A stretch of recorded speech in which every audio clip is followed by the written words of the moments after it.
大家好，我是小快。我今年39岁，人到这个年纪吧，经常会有一个感觉，会觉得时间过得越来越慢了。前一阵我去打篮球去，打2个小时，累得都不行了，走出一看表，才过15分钟啊！我当时觉得挺丢人的，想扣一个篮挽回一下颜面，给场上那些00后都吓傻了，因为他们打这么多年篮球，从来也没见过粉碎性骨折啊！而且我最近真的越来越意识到，我们这种中年人其实很难讨人喜欢。因为前一阵参加了一个同学聚会，我发现好多男同学吧，鼻毛都开始长出来了。我不知道你们见没见过男的鼻毛长出来那个样子啊，就感觉他突然间变得非常有魅力。因为你跟他面对面的时候，所有的目光都会被他的鼻毛所吸引，你看不到任何东西了，真的。我第一时间是想分散我的注意力的，不可能，根本做不到。没有人能够忽视房间里的鼻毛啊！而且我仔细观察了一会儿，发现啊，鼻毛就像 OOTD 一样，其实有很多种风格。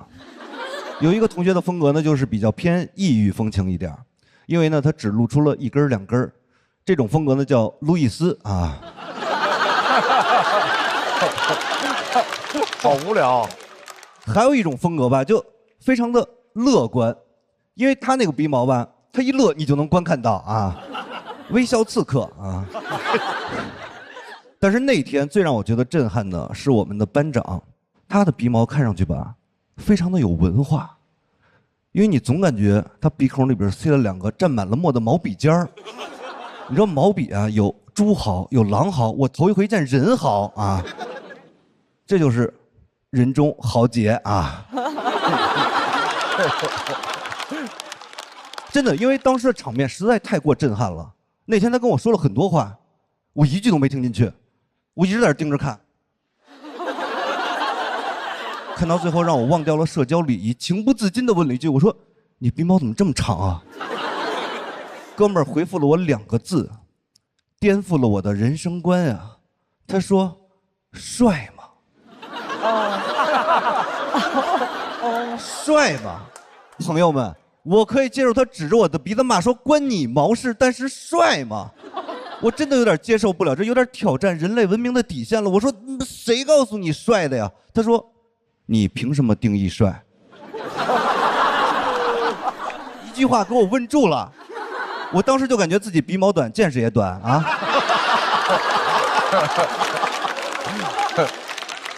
紧接着我用我残存的理智做了最后的挣扎，我说可是从来也没有人定义过鼻毛是帅的呀。他说从来如此便对吗？上深度了。我这个时候看他的鼻毛已经有点像鲁迅的2撇胡子了。但你知道人在都被人怼得说不出来话的时候，第一反应绝对不是承认错误，而是换一个角度继续攻击。我说可是你鼻毛这么长，它多脏啊。他说鼻毛是呼吸系统的第1道防线，能够有效阻拦空气中60%的灰尘和细菌，现在这些东西都被你吸进去了，你凭什么说我脏？我真的是没有想到，美学上和科学上我都输了。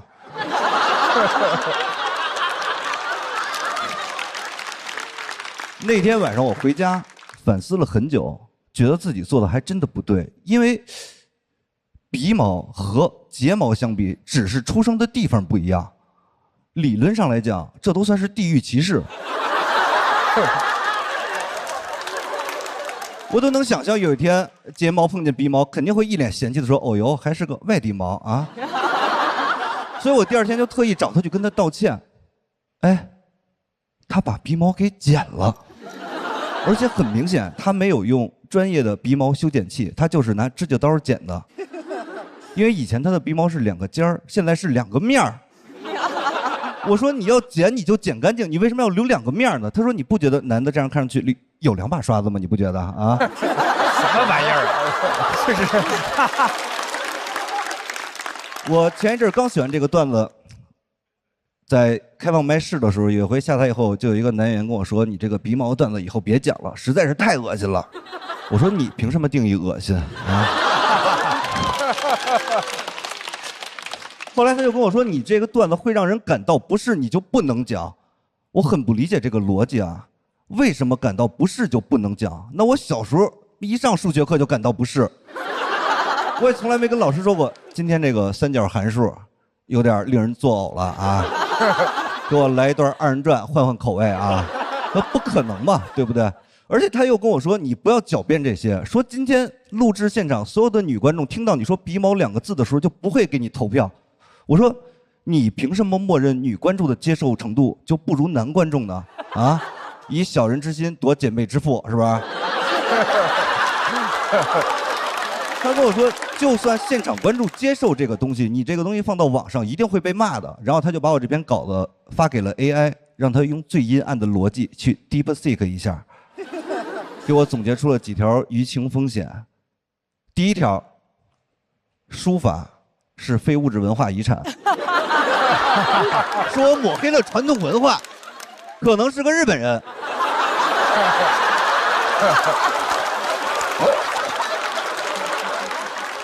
第二条，他模拟出了一个在环保部门的工作人员，说我们的空气中就没有这么多的灰尘和细菌。第三条，他说这个段子很容易引起外交纠纷，因为外国有很多人叫路易斯。念完他还问我这回怕不怕？我说这个 AI 不是真人，但真不是人啊，真人是不会这样 DeepSeek 的啊。他跟我说，你如果执意要在节目上讲这个，你要顾全大局，因为他说你讲这个东西会让人觉得脱口秀很低俗。实话实说，这一点我真的没想到。脱口秀是什么高级的东西吗？啊！我跟你们讲，我甚至觉得脱口秀的某些特质就像艺术界的鼻毛，你们仔细想一下，他们都有一些尖锐的东西啊。容易吸引到别人的注意力，也会让一部分人感到冒犯，但是也很容易被剪掉啊。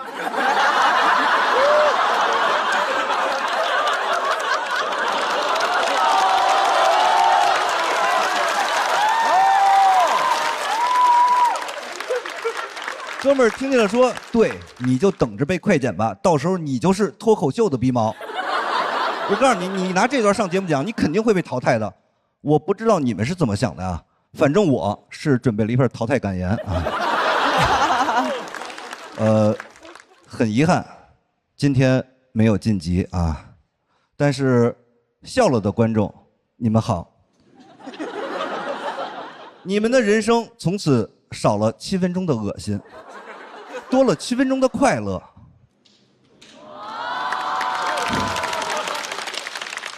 这就是拓展喜剧边界的意义啊！没笑的朋友，你们也好。虽然你们不愿意承认，但其实咱们是一类人，咱们都是对喜剧有自己的坚持啊。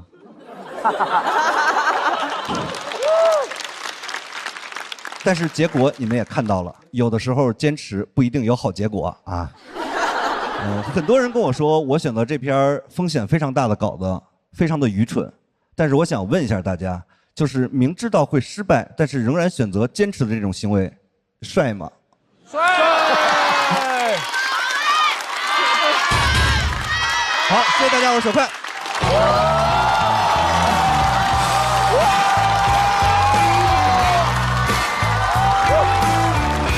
来，小快的索票倒计时。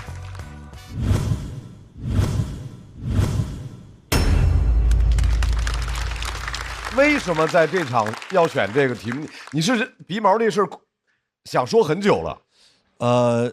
真的是这样，因为我其实是比较喜欢写这种段子的，就中国现在这个流派好像没太有，你知道吗？对，哦，那可不嘛啊！因为这其实是一个非常小众的赛道，这条赛道只有你一个人，好吧？就是这条赛道应该叫什么呢？小快，一小嘴赛道。一小嘴下水道。罗老师对鼻毛这件事情极度在意。鼻毛的故事，我们生活里都经历过很多嘛。对，比如说随便说，就乐队的夏天，那个汪峰老师一唱到那种如醉如痴高潮的时候，怼了个近镜头过去，2撮大鼻毛露出来，就你们热爱的汪峰老师。哇！所以我本来就想着小块讲一个好玩的，但我觉得你是一个脱胎换骨的表现，特别棒，你帅。感谢感谢。而且因为鼻毛这事儿，因为它不是说光中年之后，其实小时候就就有鼻毛，都有。小时候老拔鼻毛，拔鼻娃娃啊。然后那个，所以说，然后但是咱们今天讲的时候，后边他就是突然间讲的什么剪掉啊，什么那些双关的地方特别多，精巧，对。从那个地域歧视那块的时候，对，就已经有好多精彩的地方了。他老说有一个人问他，那个人就是他自己。然后那个人一定不断的问他自己，讲这个东西是多么的一定有人觉得恶心，你要怎么处理这个事儿？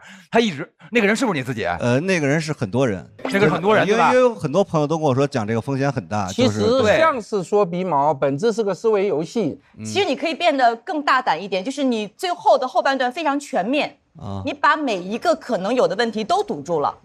对啊。你从 DeepSeek， 对啊，是啊，对，所以我就会觉得。然后它还燃了起来，我不知道为什么。作为听众，这个时候我就会觉得 ，OK 然后我就没有拍。对，因为我是觉得这个东西本身它比较人接受的程度比较低吧，我就想让大家知道，我不是说一昧的没有考虑任何事情就把这讲出来，我也是经过深度思考 DeepSeek 了以后，对，太 deep 了才讲的。我就想展现这么一个思考的过程，其实是对。我特别想听我们编剧老师是如何评价。我不知道，我自己可能脱口秀听多了，我就想听点不一样的。就感觉脱口秀好像就是也是越听口味越重的，越看越细节哈啊。对，然后我觉得块哥就是确实像罗老师说的一样，是在进行某种思维游戏，就是把一个非常细节的东西拔到它本不应有的高度，感觉像看《我爱我家》一样，不知道为什么。像里头谁啊？感觉好像像里面的梁天老师。急了，都不光是劝，都急了，就是各种方式都用过了，好言相劝，侮辱谩骂，动之以理，晓之以情，就各种他们都试过。就是我劝他不要讲鼻毛的其中的一个前半段，我也听得非常的不适啊。但后面呢还挺好笑的，你就也接受他的这个道理。鼻毛这个东西，它后来又硬上价值，它这个角度又非常的新奇。我真的要拍这个灯饰仔，因为它非常的无聊。但是我觉得一个人能享受无聊，能从无聊之中找出欢乐，才是一个人活着最好的精神。这就是人中豪杰啊！掌声送给小快。但是也要看一下小快的表演结束之后，我们笑台是2盏灯20，所以他就应该会接受挑战了。来，现在要在毛组里面开启抢麦倒计时。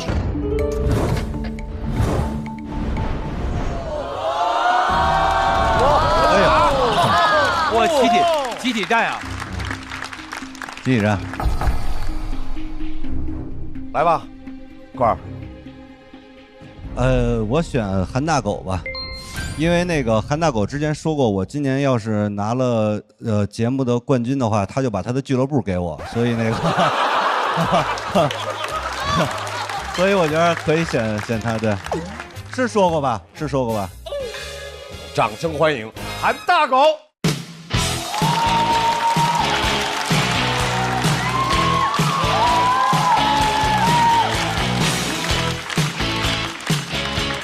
1楼、2楼的朋友们，大家好，我是韩大狗。哎，等了几年，今年第一次上节目，很激动。为了上镜好看，我一直在减肥和护肤，当然鼻毛也刮了啊。反正我不相信幽默是男人的医美。我前2年减肥节奏很规律，每年1月报名完节目开始减肥，5月通知我上不了，开始暴饮暴食，每年循环。我是嘴很馋的人，我就很想找减肥的捷径。电商平台老给我推送减肥期间可以吃的低卡零食广告，都说馋了来一个，每个都不到1颗苹果的热量。你们有没有刷到过？什么山药做的辣条，魔芋做的毛肚，甚至还有鸡胸肉做的牛肉干。我全下单了，现在吃的比减肥前还多。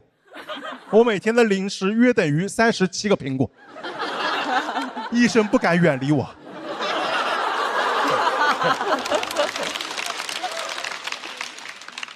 每年都有新的噱头，我上一款还没吃完，商家又推荐我买下一个。以前流行什么燕麦、藜麦、荞麦、全麦，反正是全卖给我了。搞了款全麦饼干，做成一根根棍棒状。它的广告文案是饿了就拿出来磨磨牙，一听就很适合韩大狗。我吃了1个月，成功减轻了3颗牙齿的重量。现在又流行什么消炎抗衰的超级食物，怎么哈佛大学净研究减肥啊？这些食物你在中国都很难看到，什么牛油果、奇亚籽、羽衣甘蓝，听着像神奇宝贝进化了。甚至还推荐一款来自非洲的粗粮，叫库斯库斯米，我还皮卡丘了。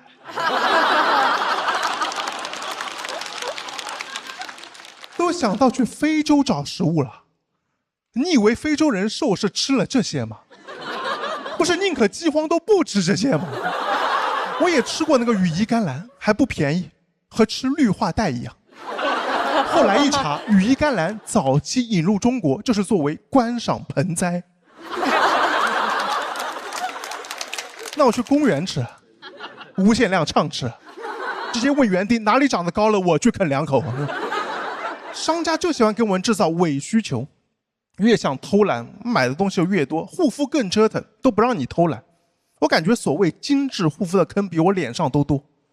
我想认真学一下护肤，我上网上搜男士护肤，刷到一个视频，他说男士精简护肤的5个步骤，精简完还有5个步骤，太看得起我们男士了。我们只有1个步骤，把水泼脸上。大部分男生都很糙的，洗个脸啥东西都不用，刷牙甚至都可以不带漱口杯，可以说是不以物喜，不以己悲。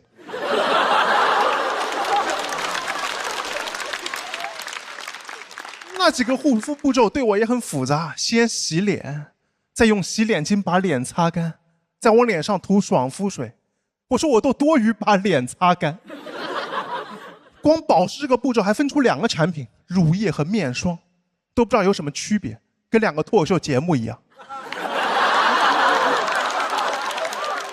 可能2个节目都觉得自己是面霜，水分少一点。光是洗脸这个产品，商家营销也充满各种刻板印象。我感觉男人的脸可能是世界上最难清洗的东西，男士洗面奶都是主打强效清洁，感觉不光能当洗面奶，可以用作沐浴露和洁厕灵。很难见到不是黑色的男士洗面奶，直接来什么活性炭，这不是去甲醛用的吗？还有最经典的火山泥，感觉我脸上有灭霸一样，搞得我现在心中对洗脸的成见是一座火山。感觉男士洗面奶都不是生产出来的，是他们开采出来的。接下来要探索太空了，难怪马斯克那么想去火星，就为了找到下一个男士洗面奶原材料，去油腻。马斯克说电动汽车好造，美国爷们儿要脸。但我不理解为什么女士洗面奶卖得更贵。我甚至看到一款女士洗面奶提取自大米精华，还不是库斯米，还得配合他家那个糙米水一起用，卖300块一套。男士洗面奶火山泥29.9块包邮，这才是资本做的局。我翻开《资本论》，看到马克思说资本来到世间，每个毛孔里都流淌着血和肮脏的东西。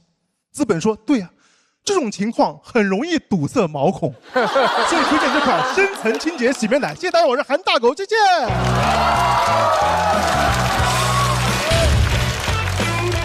来，再次把掌声送给韩大狗，同时我们请小快回到舞台。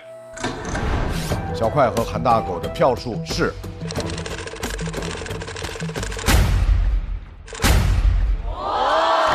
小快232票，恭喜小快晋级下一轮。大狗需要在待定区继续等待。